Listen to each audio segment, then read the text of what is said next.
ಇವತ್ತು CM DK Shivakumar ನೇತೃತ್ವದಲ್ಲಿ ಸರ್ವಪಕ್ಷಗಳ ಸಭೆ ನಡೆಯಿತು. ಬಿಜೆಪಿ ಜೆಡಿಎಸ್ ಸೇರಿ ಅನೇಕ ನಾಯಕರು ರಾಜ್ಯದಲ್ಲಿನ ಸ್ಥಿತಿಗತಿಯ ಬಗ್ಗೆ ಚರ್ಚೆ ಮಾಡಿದ್ರು.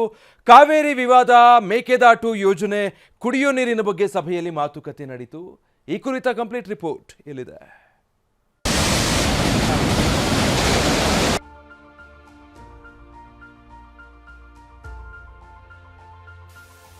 ಕಾವೇರಿ ವಿವಾದ, ಮೇಕೆದಾಟು ಯೋಜನೆಗೆ ತಮಿಳುನಾಡಿನ ವಿರೋಧ.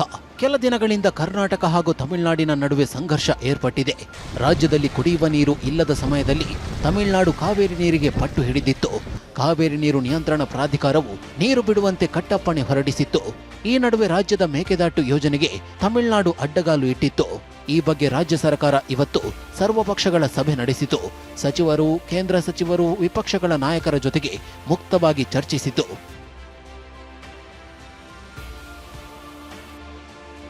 ಸಿಎಂ ಗೃಹ ಕಚೇರಿ ಕೃಷ್ಣಾದಲ್ಲಿ ಸರ್ವಪಕ್ಷ ಸಭೆ ನಡೆದಿದೆ.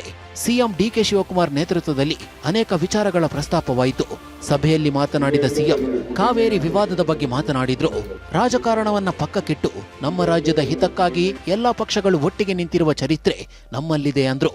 ಇಷ್ಟೇ ಅಲ್ಲದೆ ರಾಜ್ಯದ ಜಲಾಶಯಗಳು ತುಂಬುತ್ತಿರುವ ಬಗ್ಗೆ ಮಾಹಿತಿ ಹಂಚಿಕೊಂಡ್ರು. ಇಷ್ಟೇ ಅಲ್ಲದೆ ಕುಡಿಯುವ ನೀರಿಗೆ ಆದ್ಯತೆ ನೀಡಬೇಕು ಎಂಬುದು ನಮ್ಮ ನಿಲುವು. ಈ ನಿಲುವಿಗೆ ತಾವೆಲ್ಲರೂ ಸಹಮತ ಹೊಂದಿದ್ದೀರಿ ಅಂತ ಗೊತ್ತು ಅಂತ ಅಭಿಪ್ರಾಯ ಮಂಡಿಸಿದ್ರು. ಮುಂದುವರಿದು ಸಿಡಬ್ಲ್ಯೂಆರ್ಸಿ, ಸಿಡಬ್ಲ್ಯೂಎಂಎ ಸಭೆಗೂ ಮೊದಲೇ ನಾನು ಕೇಂದ್ರ ಸಚಿವರಾದ ಸಿಆರ್ ಪಾಟೀಲ್, ಜೋಶಿ, ವಿ ಸೋಮಣ್ಣ, ಮಾಜಿ ಸಿಎಂಗಳಾದ ಬೊಮ್ಮಾಯಿ, ಶೆಟ್ಟರ್ ಭೇಟಿಯಾಗಿ ಮನವರಿಕೆ ಮಾಡಿದ್ದೆ. ಕೇಂದ್ರದಲ್ಲಿ ರಾಜ್ಯದ ಪರ ಮಾತನಾಡಿದ್ದಾರೆ, ಅವರಿಗೆ ಧನ್ಯವಾದ ಅಂತ ಹೇಳಿದ್ರು. ಪರಿಸ್ಥಿತಿ ತಾವೇ ಇದನ್ನ ಆಲೋಚನೆ ಮಾಡ್ತಾ ಇದ್ದೀರಿ, ತಮ್ಗೆ ಗೊತ್ತಾಗ್ತಾ ಇದೆ. ಅದನ್ನು ಕೂಡ ನಾವು ಲೀಗಲ್ ಟೀಮ್ನ ಗಮನದಲ್ಲಿಟ್ಕೊಂಡು ಅವರ ಚರ್ಚೆ ಮಾಡಿ ಕೆಲವು ಡಿಸಿಷನ್ಸ್ಗೆ ನಾವು ಬರ್ತೇವೆ. ಫಸ್ಟ್ ಅದನ್ನು ನಾನು ವೆಯ್ಟ್ ಮಾಡ್ತೀನಿ. ಈಗ ಕೆರೆಗಳಿಗೆ ತುಂಬಿಸೋದಕ್ಕೆ ಏನು ಬೇಕೋ ಅದಕ್ಕೆ ನಾವು ಮಾಡಬೇಕಾಗ್ತದೆ. ಕುಡಿಯೋ ನೀರಿಗೆ ನಾವು ಪ್ರಯಾರಿಟಿ ಕೊಡ್ತೇವೆ. ನಾಲೆ ಬಿಟ್ಟರು ಕುಡಿಯೋ ನೀರಿಗೆ ಮಾತ್ರ ನಾವು ಅದನ್ನು ಗಂಭೀರವಾಗಿ ನಾವು ಆಲೋಚನೆ ಮಾಡ್ತೀವಿ. ಈಗೂ ಕೂಡ ನಾನು ರೈತರಿಗೆ ನೀವು ಆತರ ಪಡಕ್ಕೆ ಹೋಗ್ಬೇಡಿ. Mekedatu that is the permanent solution. ಏನು ಈಗಾಗಲೇ ಸುಪ್ರೀಂ ಕೋರ್ಟ್ ಜಡ್ಜ್ಮೆಂಟ್ ಕೊಟ್ಟಿದೆ, ಸೆಂಟ್ರಲ್ ಗೌರ್ಮೆಂಟ್ ಅವರು ಏನು ರಿಪ್ಲೈ ಮಾಡಿದೆ ಅದೆಲ್ಲ ಗಮನದಲ್ಲಿಟ್ಕೊಂಡು you should go, don't waste time. ಇಬ್ಬರಿಗೂ ಅನುಕೂಲ. ಅದು ತಮಿಳುನಾಡಿಗೆ ಜಾಸ್ತಿ ಅನುಕೂಲ, ಕರ್ನಾಟಕಕ್ಕೆ ಕಡಿಮೆ ಅನುಕೂಲ. ಸಿಎಂ ಅಭಿಪ್ರಾಯದ ಬಳಿಕ ಎಚ್ ಡಿ ಕುಮಾರಸ್ವಾಮಿ ಸಭೆಯಲ್ಲಿ ಮಾತನಾಡಿದ್ರು. ಡಿಕೆ ಚಾಮುಂಡಿ ದರ್ಶನ ವಿಚಾರವನ್ನ ಪ್ರಸ್ತಾಪಿಸಿದ್ರು. ನಿಮ್ಮ ಪ್ರಾರ್ಥನೆಯ ಫಲ ಲಭಿಸಿತು. ನೀವು ಚಾಮುಂಡೇಶ್ವರಿ ದರ್ಶನ ಮಾಡಿ ಬರ್ತಿದ್ದಂತೆ ಉತ್ತಮ ಮಳೆಯಾಗಿ ಪ್ರಕೃತಿ ಸರ್ಕಾರದ ನೆರವಿಗೆ ಬಂದಿದೆ. ಸಮಸ್ಯೆ ತೀವ್ರತೆ ಕಡಿಮೆ ಆಗಿದೆ. ಇಂದಿನ ಸಭೆ ಕರೆದಿದ್ದ ಉದ್ದೇಶದ ತೀವ್ರತೆ ಕಡಿಮೆ ಆಗಿದೆ. ಆದ್ರೆ ಮುಂದೆ ಮಳೆ ಹೀಗೆ ಇರುತ್ತೆ ಅಂತ ಹೇಳೋಕ್ಕಾಗಲ್ಲ. ಮುಂದೆ ಮಳೆ ಕಡಿಮೆ ಆದ್ರೆ ಮತ್ತೆ ಸಮಸ್ಯೆ ಆಗುತ್ತೆ. ಹೀಗಾಗಿ ಸಿದ್ಧತೆ ಮಾಡಿಕೊಳ್ಳಬೇಕು ಅಂತ ಎಚ್ಚರಿಕೆಯ ಹೆಜ್ಜೆಯ ಸಲಹೆ ಕೊಟ್ರು.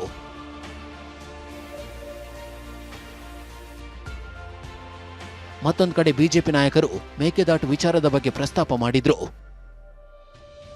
ಮೇಕೆದಾಟು ಅನುಷ್ಠಾನಗೊಳಿಸಲು ಇದು ಸರಿಯಾದ ಸಮಯ. ಡಿಪಿಆರ್ನಲ್ಲಿರುವ ತಾಂತ್ರಿಕ ನ್ಯೂನ್ಯತೆಗಳನ್ನು ಸರಿಪಡಿಸಿ ಪರಿಷ್ಕೃತ ಡಿಪಿಆರ್ ಆದಷ್ಟು ಬೇಗ ಕೇಂದ್ರಕ್ಕೆ ಕಳುಹಿಸಿ. ಬಿಜೆಪಿ ಸಂಸದರು ಕೇಂದ್ರದ ಮೇಲೆ ಒತ್ತಡ ಹೇರಲಿದ್ದೇವೆ ಅಂತ ಭರವಸೆ ಕೊಟ್ರು. ಇಷ್ಟೇ ಅಲ್ಲದೆ ಸದ್ಯ ಉದ್ಭವವಾಗಿದ್ದ ಸಮಸ್ಯೆಯನ್ನ ಪ್ರಕೃತಿ ಬಗೆಹರಿಸಿದೆ. ಇದೇ ಮಳೆ ಮುಂದೆಯೂ ಬರುತ್ತೆ ಅನ್ನೋದಕ್ಕೆ ಆಗಲ್ಲ. ಕೃಷಿ ಮತ್ತು ಕುಡಿಯುವ ನೀರಿನ ಬಗ್ಗೆ ಗಮನ ಹರಿಸಬೇಕು. ಗಮನದಲ್ಲಿಟ್ಟುಕೊಂಡು ಸರ್ಕಾರ ಕ್ರಮ ತೆಗೆದುಕೊಳ್ಳಲಿ ಅಂತ ಸಲಹೆ ನೀಡಿದ್ರು.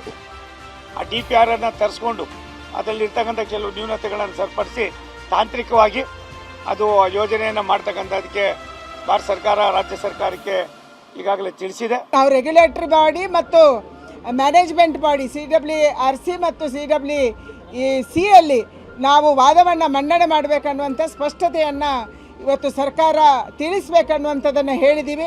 ಕಾವೇರಿ ತಾಯಿನೇ ಪ್ರಾಬ್ಲಮ್ನ ಸಾಲ್ವ್ ಮಾಡಿದ್ದಾರೆ. ಸರ್ಕಾರದ್ದೇನು ಅದರಲ್ಲಿ ಪಾತ್ರ ಇಲ್ಲ. ಒಟ್ಟಾರೆ ಜಲದ ವಿವಾದ ಬಂದಾಗ, ತಮಿಳುನಾಡು ವಿಚಾರ ಬಂದಾಗ ನಾವೆಲ್ಲರೂ ಒಟ್ಟಿಗೆ ಇರಬೇಕು. ಕನ್ನಡಿಗರು, ಕರ್ನಾಟಕ ಜನ ಒಟ್ಟಿಗೆ ಇರಬೇಕು ಅನ್ನೋದು ಅಭಿಪ್ರಾಯ. ಇದೇ ಸಭೆಯಲ್ಲಿ ಮಾಜಿ ಸಿಎಂ ಸಿದ್ದರಾಮಯ್ಯ ಕಬಿನಿ, ಹಾರಂಗಿ ಭರ್ತಿಯಾಗಿದ್ದಕ್ಕೆ ರೈತರ ಬೆಳೆಗಳಿಗೆ ಕೂಡಲೇ ನೀರು ಒದಗಿಸಬೇಕು ಅಂದ್ರು. ಒಟ್ಟಾರೆ ಕರ್ನಾಟಕ ತಮಿಳುನಾಡು ಜಲ ವಿವಾದದ ವಿಚಾರದಲ್ಲಿ ರಾಜ್ಯ ನಾಯಕರು ಒಗ್ಗಟ್ಟು ಪ್ರದರ್ಶಿಸಿದ್ದಾರೆ. ನೆಲ ಜಲದ ವಿಚಾರ ಬಂದ್ರೆ ನಾವು ಒಂದೇ ಎನ್ನುವ ಸಂದೇಶ ರವಾನಿಸಿದ್ದಾರೆ. ಪ್ರಸನ್ನ ಜೊತೆ ಹರೀಶ್, ಟಿವಿ9 ಬೆಂಗಳೂರು.